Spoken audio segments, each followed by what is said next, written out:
Hi guys, welcome back. I'm Wade and this is Kevin. Last rant, we talked about how we wanted to do police brutality and cover a couple of those topics. And we just kind of viewed that as a topic out of the blue, and that we wanted to, kind of bring that to light a little bit. So this is going to be our fifth YouTube rant. Fifth or sixth. Fifth. Yeah. And so we're going to be talking about some cases, and we're going to try to make it as short as possible so you guys sitting on the toilet can just watch it real quick and then be done with your poop and go on with your lives. Don't drop it in the toilet. Yes. Quick announcement. Apparently we've gotten some comments that we swear too much, so we're going to try and reduce swearing for the people who are a little bit softer. I'm really sorry. I didn't mean to swear so much.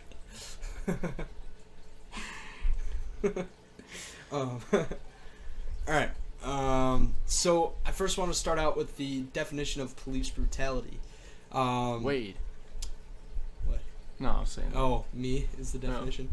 No. So the definition, according to Wikipedia, is the I'm not quoting it word for word here, but it's the forceful, violent acts committed by police while they are under the colors of their uniform or under the badge, and whether that be brute force with how they handle a takedown or using firearms is basically what Wikipedia was covering.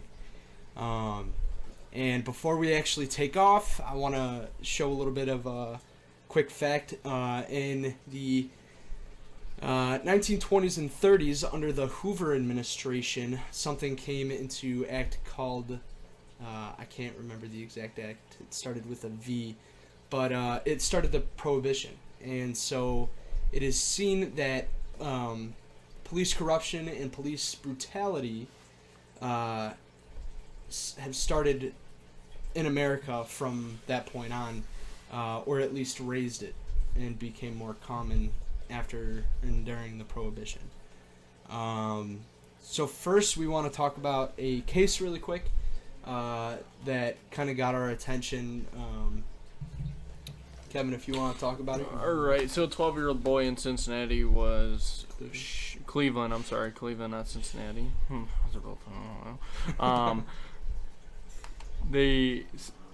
Cleveland, 12-year-old boy, he was shot and killed by police. That was the headline, shot and killed by the police. Now, I mean, if I saw that, I'd be pretty interested. I mean, it's a good attention puller. It's fake. Well, it's not fake, but it's not really... I mean, I guess, yeah, a 12-year-old boy got shot, but what really happened in the case with a fake pistol. What do you consider fake? Pistol. What do you consider a fake There are no pistol? fake pistols. I mean, I guess maybe like one of those little ones you buy at Walmart off the shelf that go like pew, pew. Well, I mean, either way, I mean, they might be fake, but they're made to look real. That's why. Right. Look like besides the you ones can, on the shelf at Walmart.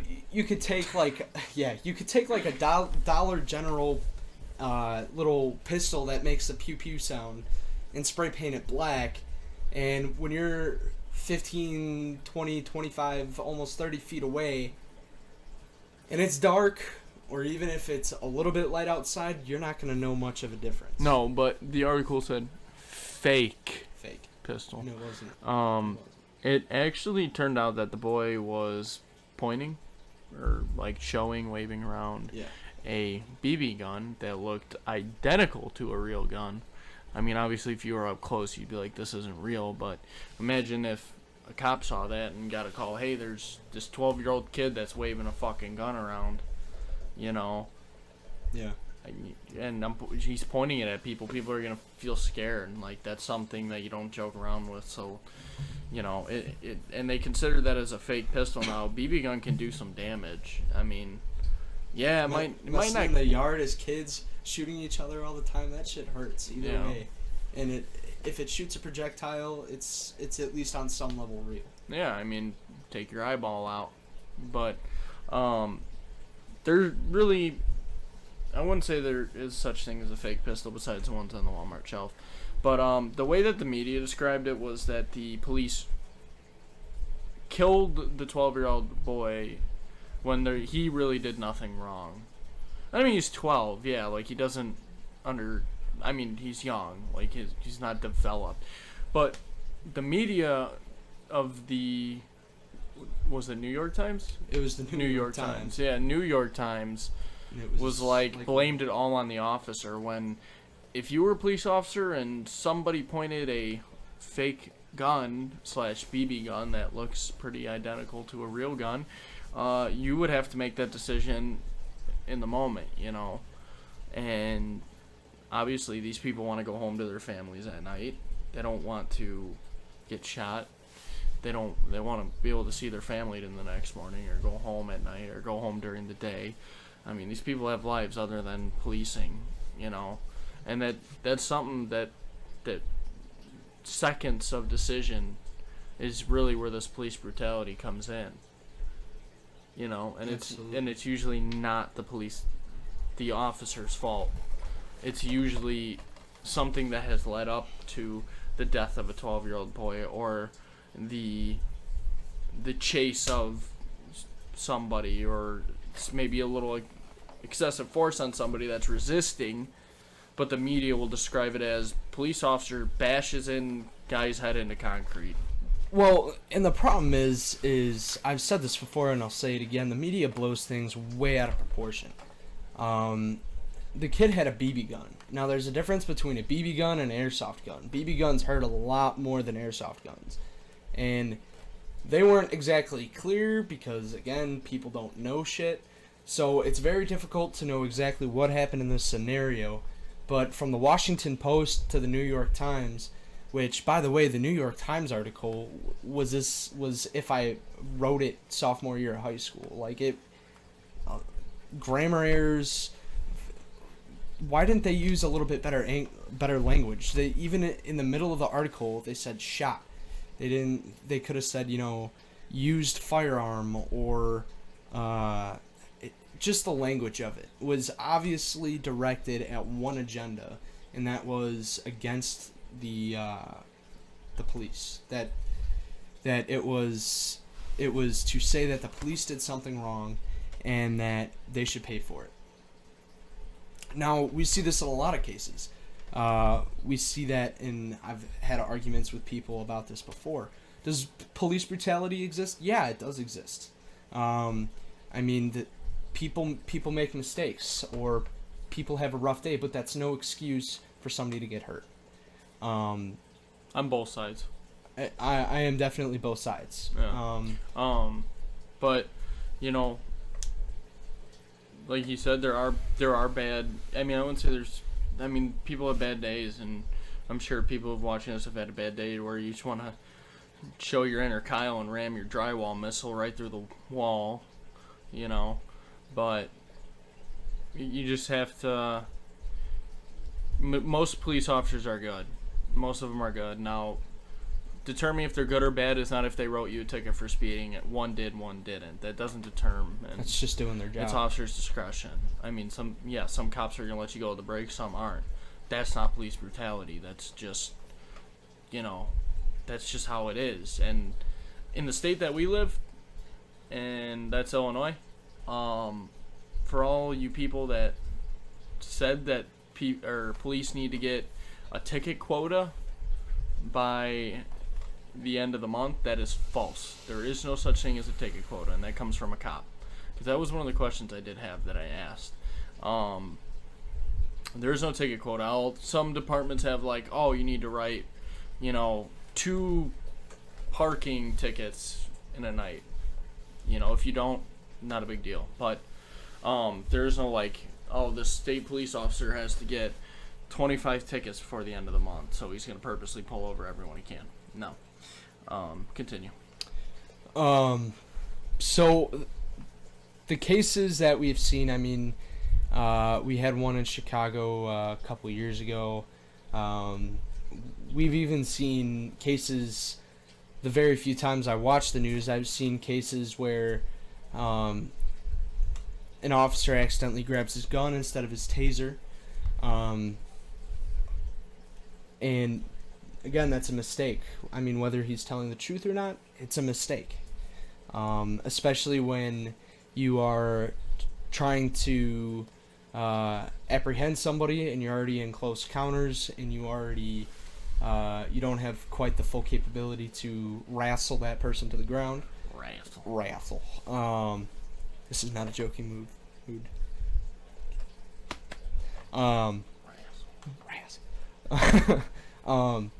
So it's just things like that, and then like I said last week in our rant about Memorial Day. It was actually our last one. Like I said in that rant, you don't know what's going through the officer's mind or the state trooper's mind when either he's going to help somebody or when he knows something's off. And you know, so many state troopers are killed every year by people that don't slow down their cars, and the story isn't covered in the news or the media. I saw maybe 2 things on Instagram and Facebook total, talking about, you know, state troopers' deaths. It's because it's not part of their platform. That's not what they care about. They care about when someone on the other side of the spectrum gets hurt. And playing with your chair. That's what they care about. They don't care about the actual evidence, and they don't care about what actually happened. Yeah. But so how do we know what actually happened? Well, the issue is that people have now been recording the officers. Now, if you tell an officer, I've seen several times, if you tell an officer that I just want to record this little traffic stop or event on my phone for both your protection and my protection, would you mind if I record it? The cop will most likely say yes. But as mandatory ever since since Obama's late term, which this is one of the good things that he did, was he initiated it is federal law that any officer has to wear a body cam. Body cam records, I don't know what it's up to, but it records hours and hours and hours of their shift, and they can't turn it off. They can't.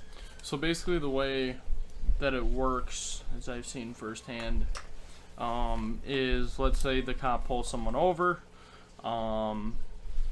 they can save like the last 10 minutes, 15 minutes of that traffic stop, and they have to, like, that's mandatory, and then they have to punch it in and like save it. So that's kind of how it works. It's a good concept, definitely.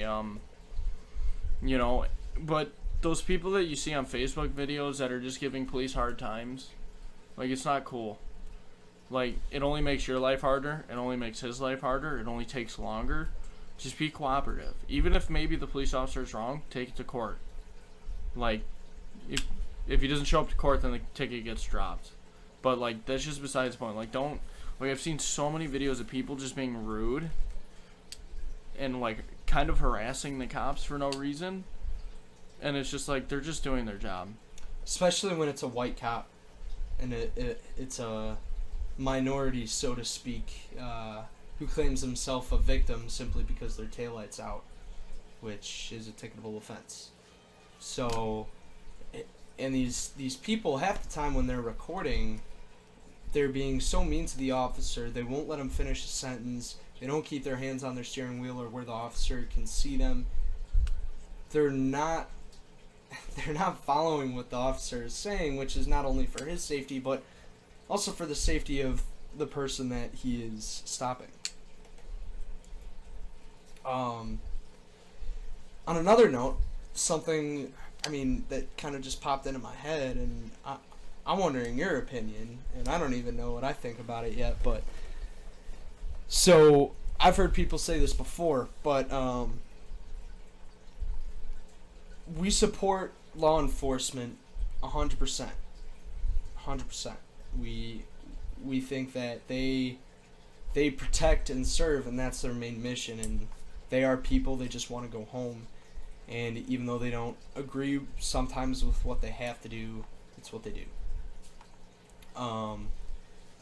But with the newest gun laws, not only in California, but also in blue states like Illinois, the state that we live in, who have extremely extravagant and restrictive gun laws that force police to take away, even though it's against the Constitution. Do you still support, I guess my question, Kevin, is do you still support the police 100% if they come knocking on your door to take away your guns, if that law ever truly sticks? It would take a little while. It'd take a little while to stick? Yeah. I mean... But I'm saying when and if it happens, if a cop shows up on your door, are you just going to slam it in their face, or are you going to let them take it? Or if they have to take it by force, excuse me, what do you believe your actions would be? I don't know. I don't like people touching my guns, so... I'm not saying that I wouldn't support them or anything, but honestly, if I knew that law was being passed, I would take actions in order to not have any weapons in this house. You know? Well, to still have weapons, but not something they can take away. Right. And it's a hard question because I don't ever want it to happen. So. Exactly. And police, even in Texas, this has happened in New Mexico, in Arizona, everywhere it's happened where the sheriff's department disagrees with it and even tells City Hall and tells the media, we do not support this, therefore we will not enforce it. The police want us to protect ourselves. They want us to be independent from them. But to call them should we need it. Should we not need it, they would rather us defend ourselves than cause something to escalate bigger than it needs to be. Which is what we should be doing. We should be able to defend ourselves, and if it is out of self-defense, obviously defend ourselves. But